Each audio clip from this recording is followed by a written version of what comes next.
Hello, it's August the 3rd, and I'm sitting here in this beautiful view behind me and the side of me, and I want to just say hello to Leslie and Lynn and Cooper and Griffin and all of my wonderful, wonderful cousins. I got so many letters, feedbacks from so many of you, and you make me feel so wonderful that I can contribute something in the well-being of our family at this time. I have so many little memories, and you have to realize I'm just talking off the cuff, as they say. So I'm just going to ramble along. Nothing will be in sequences. It'll just do the best I can and just put a big smile on that beautiful face, Leslie. First thing that comes to my mind is when your dad, Herman, came to America after the war and stayed with my parents' house at Aunt Rose and Uncle Joe. And some time passed, I can't recall how long, Hugo arrived and also became a member of our family. At the time, I was already married to Uncle Sam, and we had 2 children, saw each other very frequently, and they visited me and my family. We didn't live too far from Aunt Rose, but we'd go there especially every Friday night, and we'd all be together at the beautiful set dining room table. And my mother prepared a very, very typical Yiddish supper menu. She was very artistic in her display of food. Everything had a little garnish, even mashed potatoes would have a sprinkle of paprika, and there would be some green, even if she'd run out and get a dandelion leaf. But the presentations were always beautiful. So we were all at the table, and Hugo was not eating. And my parents were very concerned because they were trying to fatten him up a little bit and be more aggressive with the family, with his likes and dislikes, and that smile when it came on. So my mother said, "Hugo, why aren't you eating? Please help yourself." You know, it was served family style on beautiful platters. And he didn't answer immediately. He seemed to pause to think. And he replied in Yiddish at the time. That's what he spoke mostly with my parents. And he said, "Auntie, I can't spoil this beautiful presentation that you dressed everything on the table. Just looking at it fills my stomach and soul. Thank you, Aunt Rose, but would you serve me? I haven't the heart to break up the pattern." So we all looked and laughed and encouraged him to eat. And my dad made the brucha for Friday night on the wine, and the kiddush on the wine, and the bracha on the challah, which incidentally my mother baked from scratch. It was beautiful. So that's one great big thing that popped into my mind. And when Herman came, he was reluctant, as was Hugo, to tell us things during the war in Europe.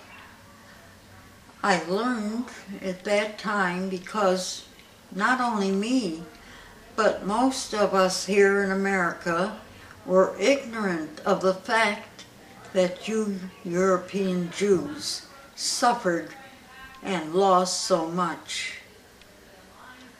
So sometimes I lose my trail of thought, so forgive me.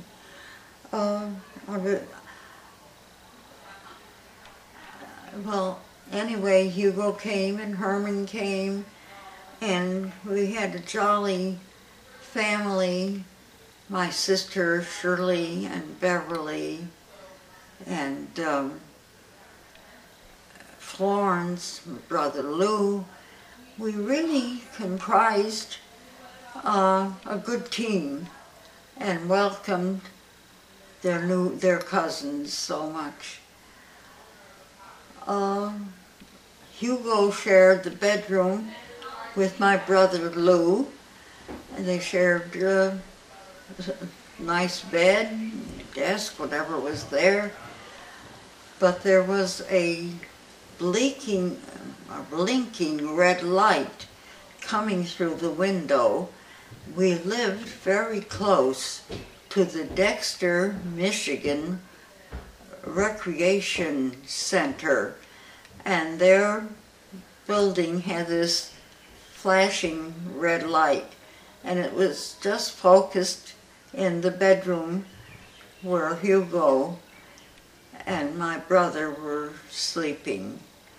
But Hugo was afraid of that light, and he turned his back to it, and he started to cry. And my brother Lou said, "Hugo, what are you crying? Did you have a bad dream? Are you hungry? Shall we get up and play cards?" And he didn't answer Lou.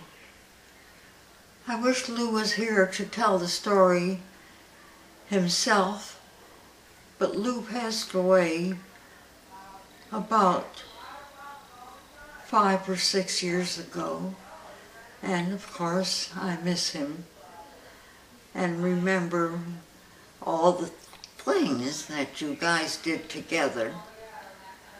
I remember that you became very attached to Ben and Rose Bohm and the Glazers and all the family that we had contact with. Aura, you asked me to tell you something about your grandfather, Itzhak. I'm sorry, honey, I can't accommodate you. I knew none of my uncles or aunts or cousins because I was stuck in America when they were going through all this suffering. So it's not your dad was my uncle. He was my mother's brother, or maybe my father's. No, it was anyway. Bus and go visit my family, but that was when I was already working a few years and was able to buy clothes. I even had a charge account with the J.L. Hudson Company. I had friends. I joined Hadassah, which I still belong to. I am now a life member here in Hawaii. So you know that part of my earlier life. I met Uncle Sam in 1939 when my brother Lou came to Michigan to go to college, which he never did. He went a while, and through him, well, maybe I'll save that for another story. After I got married and I had children, Uncle Sam and I made Aliyah to Israel, where he was the head engineer at one of the big factories in Israel. It was all secret work, and they had, let's say, I'm just saying, like in the back room, they had pots and pans, aluminum, but the front was all military, very secretive. It was a very big, don't think it was like a little kitchen and living room. It was a big, big factory. And his Hebrew was biblical Hebrew, but he picked up the everyday Hebrew very, very easily. I never did pick it up, because after living there for a while, we had our own beautiful little home we built with all the freezer and washing machine and dryer and you name it, big refrigerator. I had it all, made some nice friends. We lived there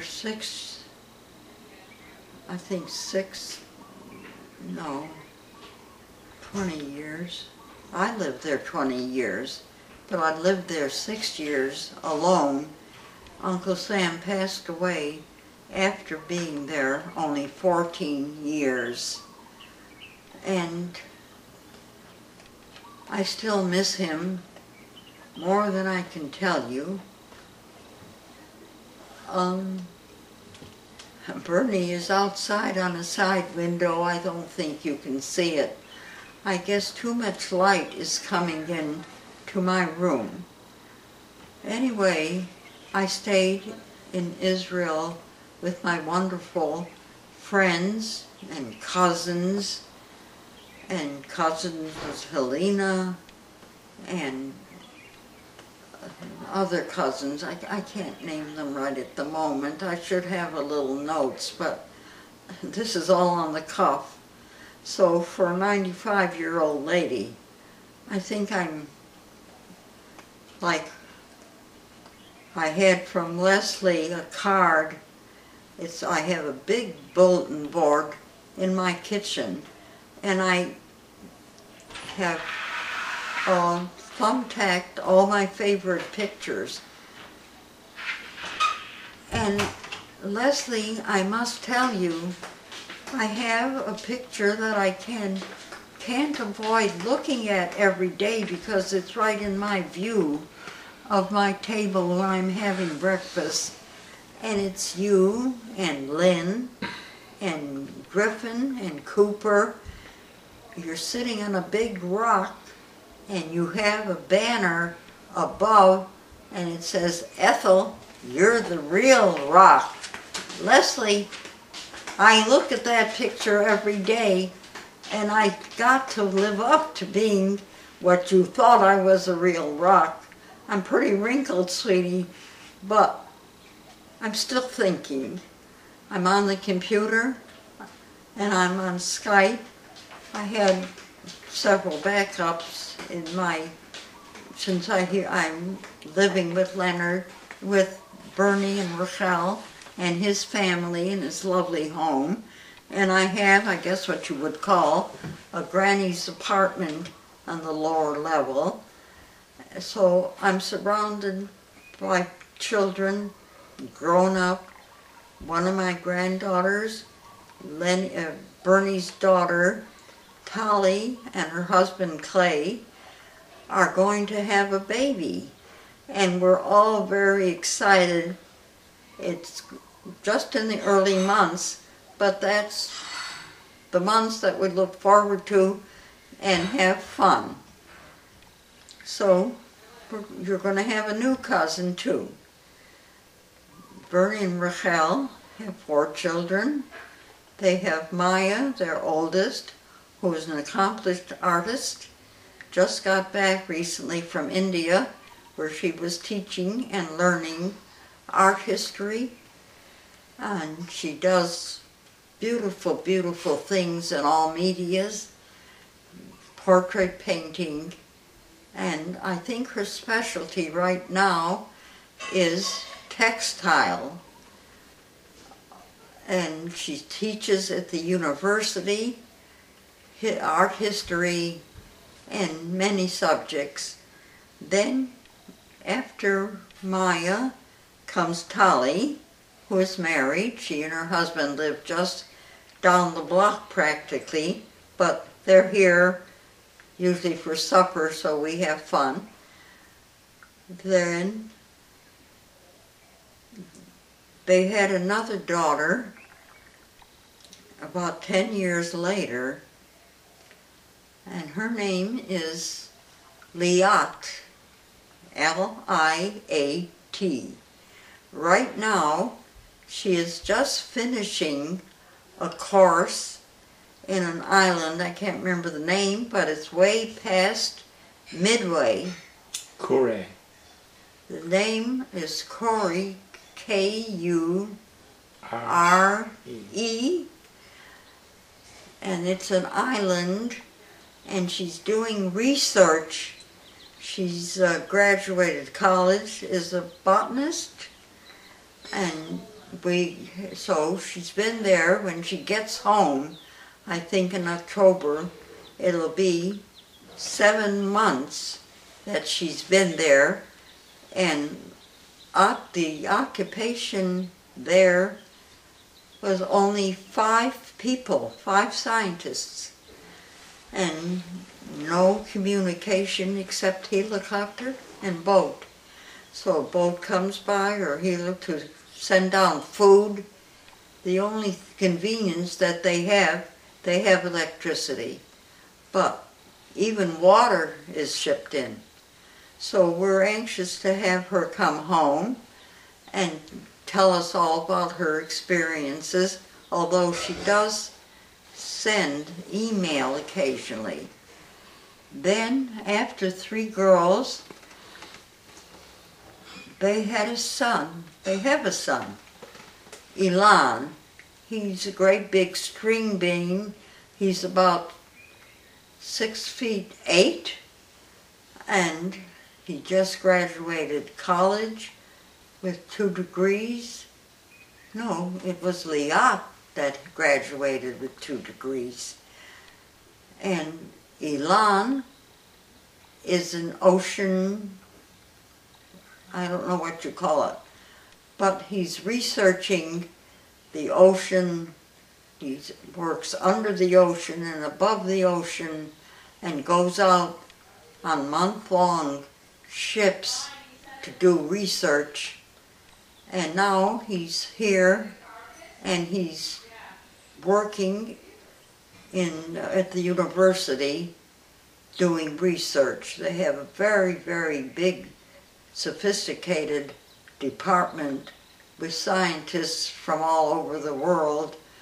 So I don't understand too much of it, but I see him home doing his homework sometime.